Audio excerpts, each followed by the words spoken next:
ฮะกินแล้ว ฮะเอาปั่นเสียใช้มาเอาขนมเอาเอาขนมเอาให้น้องบ้านพาแค่นเขากินขนมเด้อปั่นกันเด้ออันนี้ถือว่าทางเข้าบ้านโพนแค้นเนาะ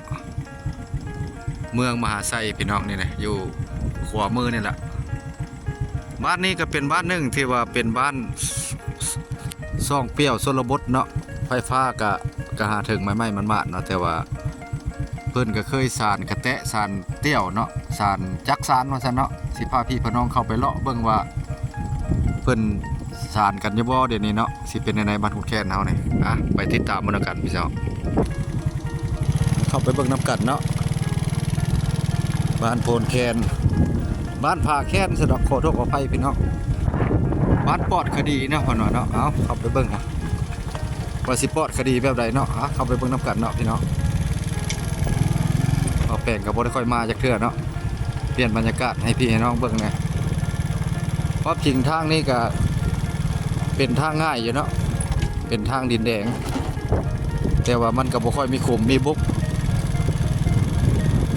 ก็ไผขี่ก็หลายจักสิจักลักจักโลเนาะเข้าไปเบิ่งน้ำกันว่าบ้านผาแค้นเมืองมหาไซแข้งขมวนพี่น้องเนาะบ้านนี้ก็เป็นบ้านหนึ่งเป็นอู่เข้าอู่ป่าเนาะเพิ่นบ่เคยอึดเข้าเนาะส่วนหลายก็มีแต่ว่าเครื่องกินธรรมชาติในลายพี่น้องเป็นน้ำไม้น้ำตอกอู่ป่าก็พอได้อยู่ได้กินอยู่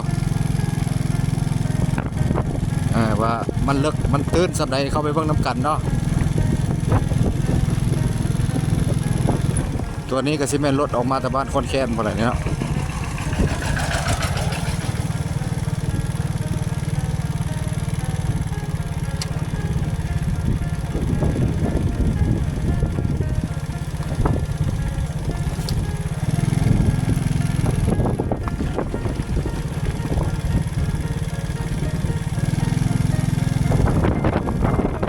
ลมอยากหนาวในได้ทางไหนเนาะพี่น้อง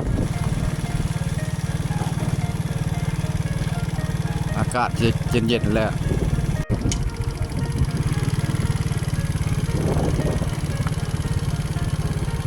หินเพิ่นสิมาถมขัวบ่นี่เนาะโอ้ยังเป็นขัวไม้อยู่เนาะเป็นขัวไม้อยู่บ้านผาแค้นก็แปลงว่าบ้านโพนแค้นผาแค้นเนาะยังเป็นขัวไม้อยู่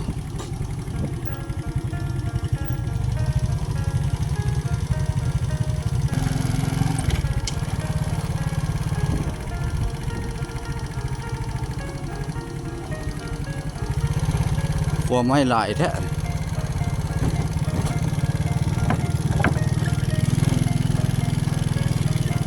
แล้วแต่ขัวไม้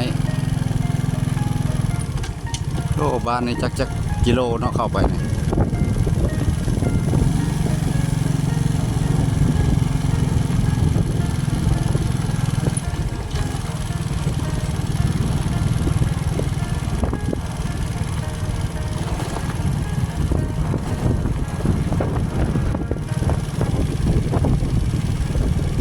บ้าน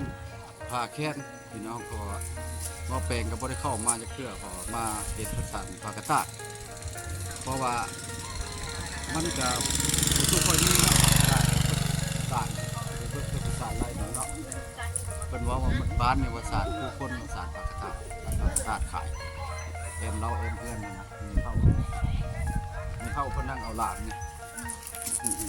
เอาล้านเขาเป็นชาน บ่ได้เฮ็ดนาแซงบ่แม่นครับมีแต่ศาสตร์ภาคใต้นี่เนาะโอ้ก็เฮ็ดหน้าเลยเฮ็ดหน้าเฮ็ดสวนมัน บ้านในหลายหมู่บ้านเนี่ย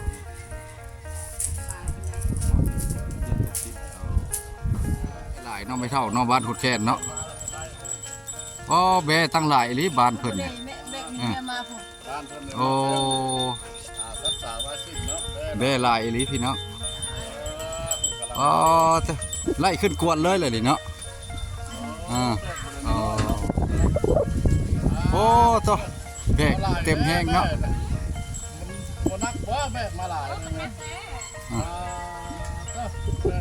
ธรรมดา อันนี้พ่อใหญ่เพิ่นก็แบกเต็มแห้งไงแบกมาไกลแท้บ่นี่พ่อ มาสิปูเลย พ่อคนบอกโอ้เออเออ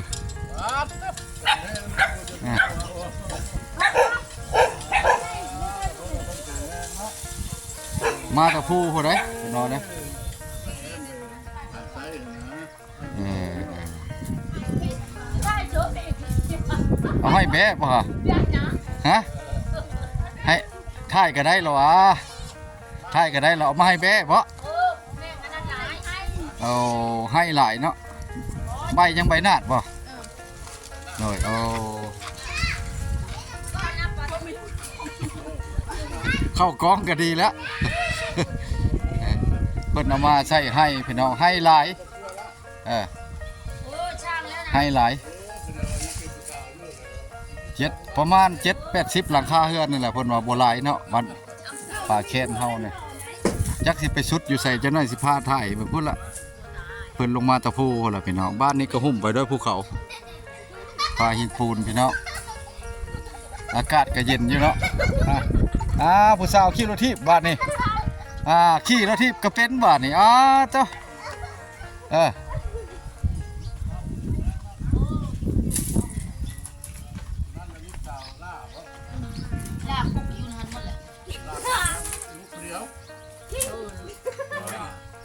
ใช่คนน้อง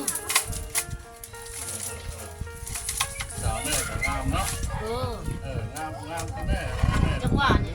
แม่ก็งับด้วยบ่ เขาต้องอยู่ไหน เขาบัดพาได้อยู่เนาะ เข้าได้แล้วเข้าได้แล้ว เพิ่นสิบ่ได้เฮ็ดเวียกแล้วมีแต่ถามว่าเพิ่นสิสานนะ ชาญเพิ่น หน่วยจักสานเฮา นะบ้านเพิ่นกับมีการ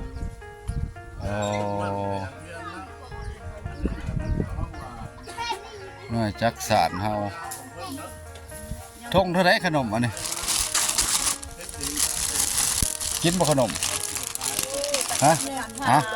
กินแล้วปั่นเสียใช้มาเอาขนมเอามาให้น้องๆบ้านพาแค้นเฮากินขนมเด้อปั่นกันเด้อปั่นกันเท่าไรแล้วนับบังเด้อเท่าไรจักพันเราครบคะแนนว่าเอ้าผู้สาวนี่ผู้ใหญ่ละกินขนมมันละกินเนาะเอาพันได้กิน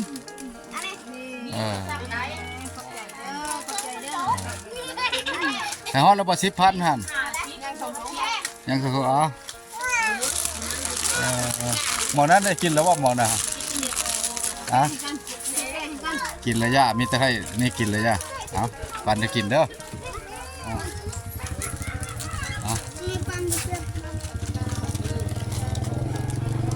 เปลี่ยนเอาตัวไม้ก็ได้หันไข่เครื่องกับโบราณพอได้เนาะสาวเนาะจักหัน2-3หันนี่บ่โอ้กินแล้วขนมโลกินขนมไหม